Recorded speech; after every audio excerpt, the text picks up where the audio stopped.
America के राष्ट्रपति Donald Trump ने सोचा था कि काम बहुत आसान होगा। वो चुटकी बजाएंगे और उनके अधिकारी लाखों गैर कानूनी प्रवासियों को पकड़ लेंगे और जल्दी से जल्दी अमेरिका से निकाल देंगे। उनके अफसरों ने एक को कहीं दूसरे को कहीं पकड़ा, लेकिन लाखों को पकड़ना उनके बस की बात नहीं थी। उनके सामने 3 बड़ी बाधाएं थी। पहला, उनके पास साधन बहुत कम था। आदमी कम थे, जानकारी कम थी। 50% गैर कानूनी प्रवासी वैसे लोग हैं जो वीजा लेकर अमेरिका आए और वापस नहीं गए। कौन वापस नहीं गया? अमेरिकी सरकार के पास इसकी कोई सूक्ष्म ठोस जानकारी नहीं है। बाकी 50% गैर कानूनी प्रवासी मेक्सिको की जमीनी सीमा क्रॉस करके आए हैं या कनाडा की। वो देश के अंदर कहाँ हैं उसकी पूरी जानकारी नहीं है। इन दोनों तरह के गैर कानूनी प्रवासियों के ठोस रिकॉर्ड बनाने के लिए ऊंची टेक्नोलॉजी और ऊंची सैलरी वाले कर्मचारी चाहिए। सरकार ने इसके लिए कोई वित्तीय आवंटन नहीं किया है, तो इनके ऑफिसर गैर कानूनी प्रवासियों को कैसे पहचानेंगे और पकड़ेंगे?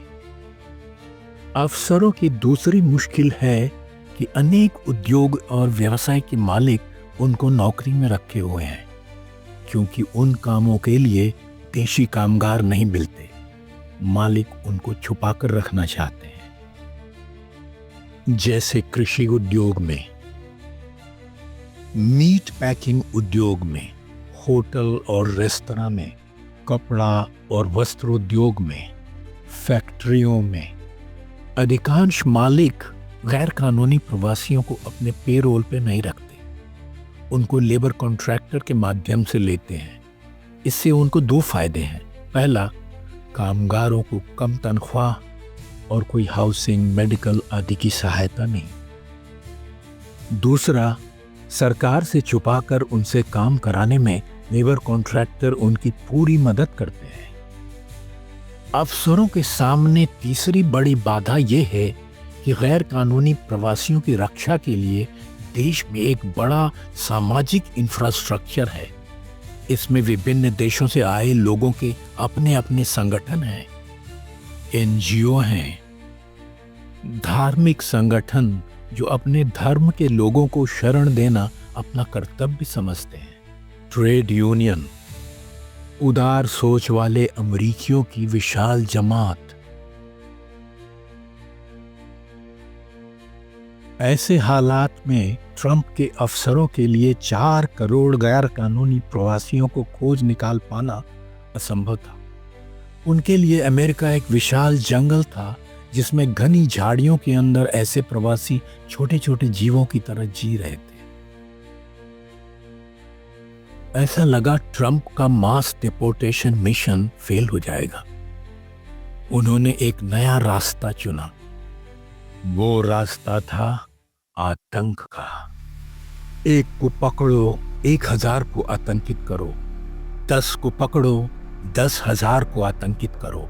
और इमिग्रेशन एंड कस्टम्स एनफोर्समेंट यानी आइस के अधिकारी हर शहर के इस कोने और उस कोने में छापा मारने लगे। किसी को घर से, किसी को रास्ते से उठाने लगे।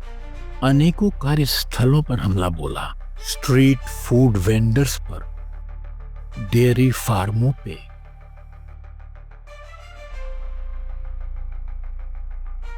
रेस्तरां पर, मीट पैकिंग प्लांट और दूसरे खाद्य उद्योग पर।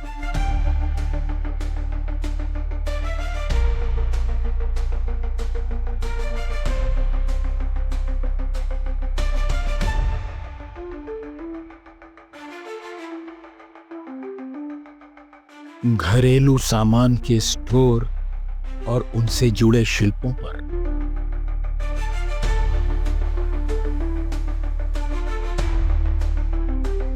और भी अन्य बिजनेसों से ऑफिसर हजारों को उठा के लिए गए। ट्रंप के ऑफिसर इतने उन्मादित हो गए कि रास्ते पर, स्टोर में, ऑफिसों में जहां भी कोई ब्राउन चमड़ी वाला दिखा वो पूछने लगे, कागज दिखाओ। अब हर ब्राउन आदमी अपने कागज लेके तो नहीं घूमता है। कई बार वो उन ब्राउन लोगों को भी पकड़ कर ले गए जो अमेरिकी नागरिक थे, जैसे 20 साल का एड्रियन मार्टिनेज, जो एक वॉलमार्ट स्टोर का कर्मचारी था। उसे अफसरों ने स्टोर के पार्किंग लॉट में दबोच लिया।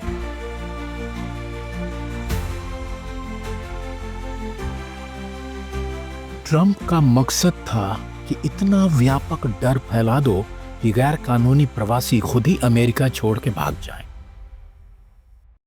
Today I signed an executive order to launch the first ever self-deportation program for illegal aliens. We are making it as easy as possible for illegal aliens to leave America. लेकिन Trump का आतंकवाद नाकाम हुआ। कुछ प्रवासी वापस अपने देश चले गए, जैसे मेक्सिको की रिजाइना हिगुएरा। ऐसे दादा दादी जो गैर कानूनी प्रवासी थे, लेकिन जिनके बेटे बेटियां अमेरिका में पैदा होने के आधार पर नागरिक हो गए थे।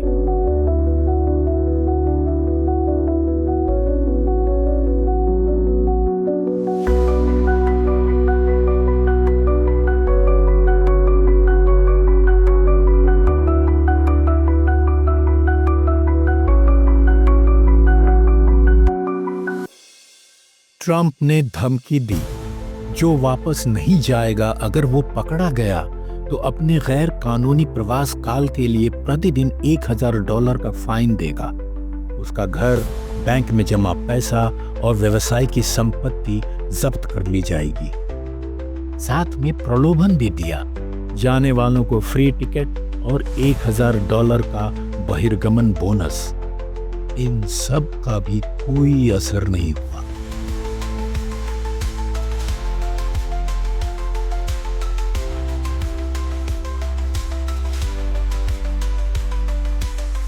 ट्रंप गुस्से में आग बबूला हो गए। उन्होंने अफसरों को कहा, उचित प्रक्रिया की परवाह मत करो। जो भी प्रवासी इमिग्रेशन कोर्ट में अपनी केस सुनवाई के लिए आए, उसे गिरफ्तार कर लो। उसकी सुनवाई पूरी हुई या नहीं हुई, जज ने निर्णय दिया नहीं दिया, इससे कोई मतलब नहीं। तुम्हारे पास अरेस्ट वारंट है नहीं है, कोई मतलब नहीं। उसको पकड़ो, डिटेंशन सेंटर में डाल दो और प्लेन में बैठा के निर्वासित करो।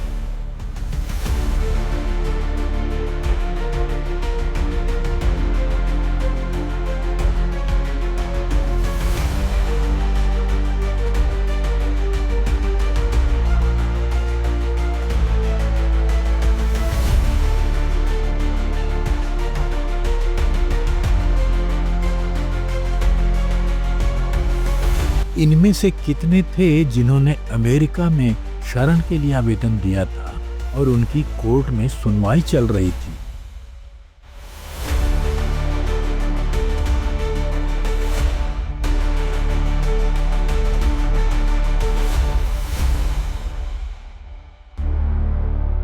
काफी समय से अमेरिकी सरकार का एक रूल था कि अगर गैर कानूनी प्रवासी किसी धार्मिक संस्थान में है तो इमिग्रेशन अधिकारी उन्हें गिरफ्तार नहीं कर सकते हैं। यही रूल स्कूल और अस्पतालों के लिए भी लागू था। ट्रंप ने रूल बदल दिया। इमिग्रेशन ऑफिसर अब इन जगहों पर भी रेड करने लगे। ट्रंप के अफसरों ने इतनी दहशत फैला दी कि अधिकांश गैर कानूनी प्रवासियों ने अपने काम पर जाना बंद कर दिया। स्ट्रीट फूड वेंडर्स सड़क से गायब हो गए। पूजा स्थलों में भी कम लोग जाने लगे। बीमार प्रवासी डॉक्टर के यहाँ जाना अवॉइड करने लगे। ट्रंप ने सोचा था कि वो दहशत फैलाएंगे और गैर कानूनी प्रवासी अपने अपने देश भाग जाएंगे, लेकिन वो छुप गए नहीं। दहशत नीति का उल्टा असर हुआ। जंगल से निकालने के बजाय उन्हें जंगल के और भी अंदर धकेल दिया। ट्रंप सर पकड़कर बैठ गए। अब उन्होंने एक और भी निर्मम तरीका निकाला। क्योंकि इन प्रवासियों के पास कोई कानूनी दस्तावेज नहीं थे, उनको या उनके परिवार को कोई सरकारी सहायता नहीं मिलती थी, न घर के लिए, न इलाज के लिए, न बच्चों की पढ़ाई के लिए, न पेंशन, न इंश्योरेंस, कुछ भी नहीं। लेकिन कई राज्य और सिटी काउंसिल जहां डेमोक्रेट्स का शासन है, वहां इन प्रवासियों को खाना, घर, इलाज, बच्चों की पढ़ाई आदि जरूरतों के लिए सहायता दी जाती है। ट्रंप ने उनको कहा, ये सहायता बंद कर दो। उन्होंने ऐलान किया कि जो राज्य सरकार ऐसा नहीं करेगी, उसकी केंद्रीय सरकार से फंडिंग बंद कर दी जाएगी। ये प्रवासी अपना घर, अपना देश छोड़कर अमेरिका इसलिए आए थे ताकि वो अपने परिवार, अपने बच्चों को बेहतर जीवन दे सकें।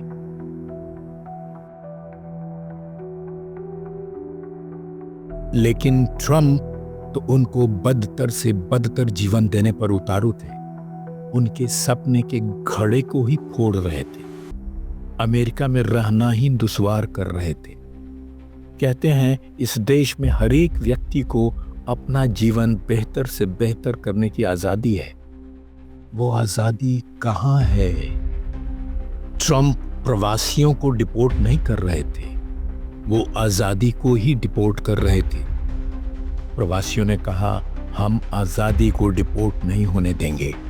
अगर आज़ादी डिपोर्ट हुई तो हम भी डिपोर्ट हो जाएंगे। वो सड़कों पर आ गए। ट्रंप की तानाशाही नहीं चलने देंगे। लॉस एंजलिस में बहुत ज़बरदस्त विरोध हुआ। हजारों प्रवासियों ने फ्रीवे 101 बंद कर दिया। उन्होंने इमिग्रेशन अफसरों को रेड नहीं करने दिया। कई दिनों तक विरोध चलता रहा। ट्रंप इस विरोध से बहुत गुस्से में आ गए। उन्होंने वहां सेना भेज दी।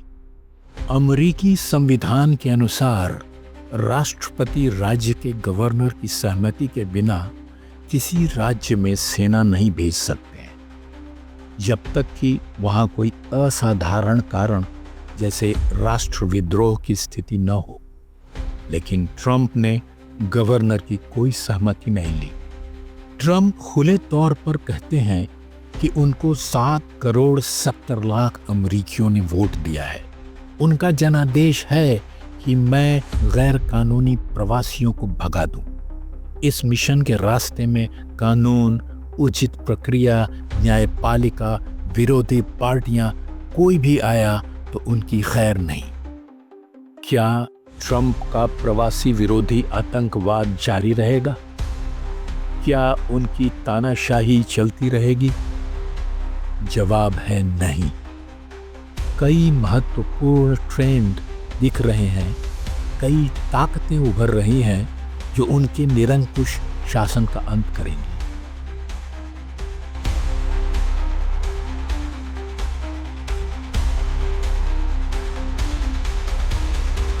इस सीरीज के चौथे पार्ट जीतेगा अमेरिका में हम उन ट्रेंड्स और ताकतों की चर्चा करेंगे।